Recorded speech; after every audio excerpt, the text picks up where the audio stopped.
બટાકાની ચિપ્સના ભજીયા બનાવવા 1 કપ ચણાનો લોટ અને 1/4 કપ ચોખાનો લોટ એડ કરી દઈએ. સાથે અડધી ચમચી હળદર, સ્વાદ પ્રમાણે મીઠું, અડધી ચમચી અજમો, ચપટી હિંગ, 1 ચમચી ચીલી ફ્લેક્સ અને 2 ઝીણા સમારેલા મરચાં એડ કરી મિક્સ કરી લઈએ. અને થોડું થોડું પાણી એડ કરી સ્મૂથ બેટર બનાવી લઈએ.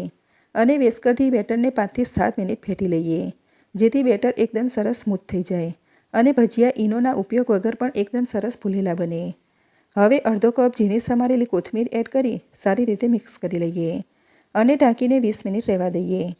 હવે ચિપ્સ બનાવવા બટાકાની છાલ કાઢી આ રીતે ચાકુથી અથવા વેફરની છીણી વડે છીણીને પતલી સ્લાઇસ બનાવી લઈએ અને પાણીમાં ડૂબેલી રહે એ રીતે 5 થી 7 મિનિટ ઢાંકીને રાખી દઈએ અને પાણી કાઢી કોટનના નેપકિનમાં રાખી કોરી કરી લઈએ. 20 મિનિટ પછી 1 ચમચા જેટલું ગરમ તેલ એડ કરી મિક્સ કરી લઈએ અને સ્લાઇસને બંને બાજુએથી બેટરથી કોટ કરી ગરમ તેલમાં બેટરવાળી સ્લાઇસ એડ કરી મીડિયમ ફ્લેમ પર ગોલ્ડન બ્રાઉન થાય ત્યાં સુધી તળી લઈએ.